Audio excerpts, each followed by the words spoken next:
Halo teman-teman, kembali lagi di Rumah Film. Di video kali ini saya akan menceritakan alur cerita dari film Skynet yang dirilis pada tahun 2020. Film ini menceritakan seorang seniman tato yang memiliki sifat psikopat sekaligus kanibal. Bagaimanakah kisah selanjutnya? Mari kita masuk ke ceritanya.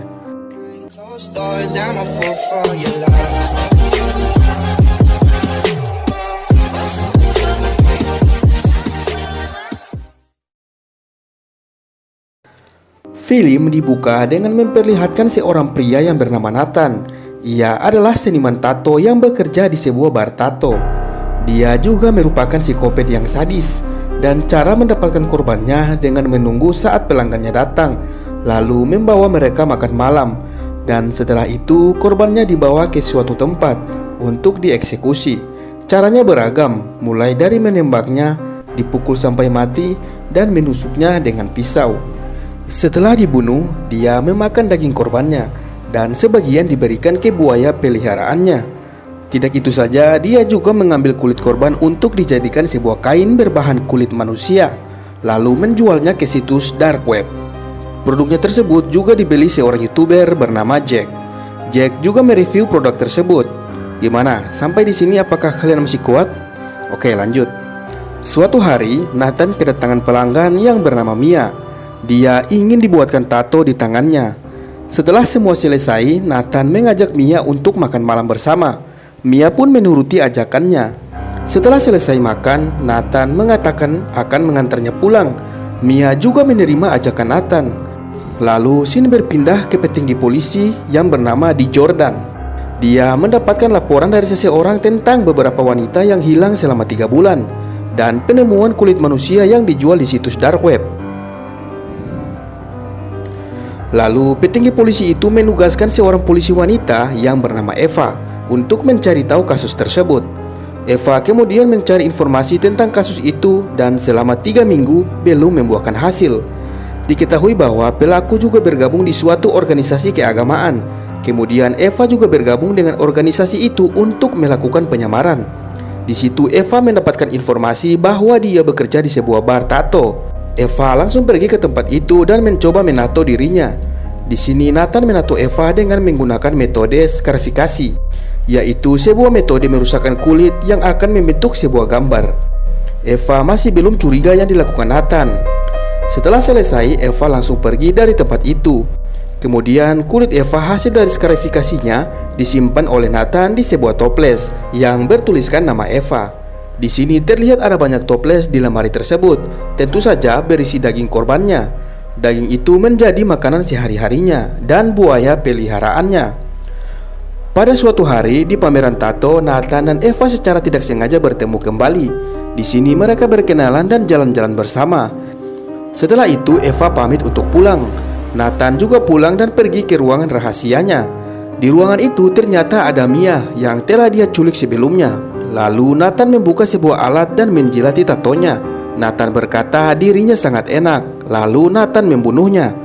Kemudian daging Mia dibagikan kepada hewan peliharaannya. Di malam hari, Nathan pergi mengunjungi rumah Eva untuk makan malam bersama.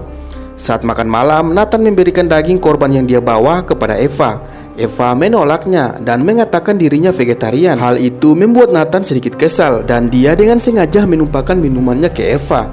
Eva tak mempermasalahkan hal itu. Lalu dia pergi ke kamarnya untuk ganti baju. Nathan mengikutinya untuk memberikan baju kepada Eva, dan itu adalah baju Mia yang sudah tewas. Eva kemudian menolaknya dan berkata baju itu terlalu besar untuknya. Nathan juga melihat tato di tangan Eva dengan huruf Arab. Eva kemudian mengatakan arti tato itu kepada Nathan. Artinya berbunyi seperti ini: apa yang memupukku menghancurkanku.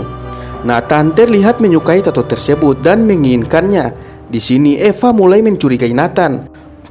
Untuk mengalihkan perhatiannya, Eva mempersilahkan Nathan mencicipi tubuhnya. Keesokan harinya, saat Nathan hendak pergi, kakinya tersangkut oleh tas milik Eva. Nathan membukanya dan di sini Nathan mengetahui bahwa Eva seorang polisi. Dia pun segera meletakkannya kembali lalu bergegas pergi dari sana. Tak lama Eva terbangun dari tidurnya. Eva melihat Nathan yang sudah pergi dan kemudian ia mengejarnya dan mengikutinya dari belakang. terlihat Nathan yang masuk ke sebuah ruangan di salah satu mall. Dan dari sinilah Eva mengetahui tempat tinggal Nathan dan segera melaporkan kepada petinggi polisi. Ia mengatakan kepada atasannya bahwa Nathanlah pelakunya yang menyebabkan hilangnya perempuan akhir-akhir ini. Kemudian Eva pergi ke bar tato Nathan. Di sana dia bertemu dengan seorang perempuan dan perempuan itu mengatakan bahwa Nathan sudah tidak bekerja lagi di sini. Eva lalu pulang ke rumahnya. Setelah sampai, Eva melihat pintu rumahnya sudah terbuka. Eva lalu mencurigai Nathanlah yang membukanya. Saat ia menuju ke kamarnya, ia menemukan kunci rantai milik Nathan. Nathan mungkin sengaja meninggalkan kunci di rumah Eva agar Eva menuju ke tempat tinggalnya. Eva kemudian mempersiapkan pistolnya dan akan segera pergi ke tempat tinggal Nathan. Setelah sampai, ia langsung membukakan pintu dengan kunci tersebut. Eva kemudian menelusuri setiap ruangan di situ untuk mencari Nathan. Saat Eva masuk ke ruangan buaya, dia bertemu Nathan yang sedang memberi makan buayanya. Eva menodongkan pistol pada Nathan dan bertanya dengan kasus hilangnya wanita-wanita tersebut. Nathan akhirnya mengakui perbuatannya selama ini. Kemudian Nathan mengambil pistol dan menembak Eva. Akhirnya baku tembak terjadi. Eva terkena tembakan di tangan kirinya dan itu membuatnya harus kabur dari tempat itu. Eva kemudian bersembunyi di salah satu ruangan dan ternyata itu adalah dapur milik Nathan. Dia kemudian membuka kulkas dan di dalamnya ada banyak toples yang berisi daging manusia. Dia kemudian melihat toples yang bertuliskan namanya. Dia lalu memberatangkan toples tersebut kemudian pergi dari situ. Dia juga bertemu salah satu korban yang masih hidup yang bernama Sophie. Eva mencoba melepaskan ikatannya. Tiba-tiba Nathan datang dan langsung memukuli Eva hingga pingsan. Nathan kemudian mengikat Eva bersama Sophie. Eva yang tidak bisa berbuat apa-apa hanya terdiam dan saat Nathan ingin membunuhnya, tiba-tiba ada seorang yang mengetuk pintu. Nathan kemudian membuka pintu itu. Ternyata orang itu adalah atasan Eva. Dia datang mencari Eva. Nathan mempersilahkan untuk mencarinya. Saat keliling-keliling, atasan Eva tidak menemukan keberadaan Eva di sana. Dia lalu pergi dari tempat itu. Nathan kemudian kembali menemui Eva dan ternyata mereka berdua sudah tidak ada di tempat itu. Nathan kemudian mencari mereka dan akhirnya Nathan menemukan Eva yang sedang berdiri di depannya. Nathan kemudian tertawa dan tiba-tiba Sophie menusuk leher Nathan.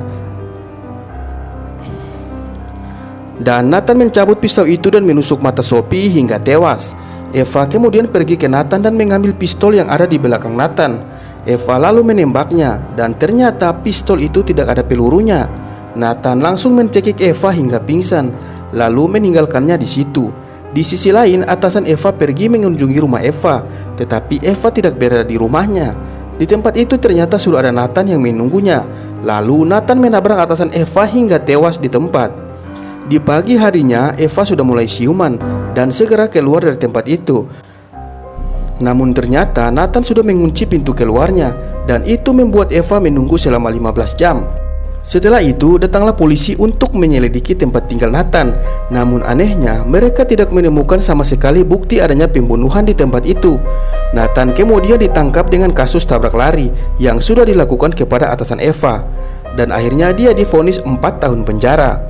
Eva yang sudah pulih tidak bisa berbuat apa-apa karena tidak memiliki bukti yang kuat.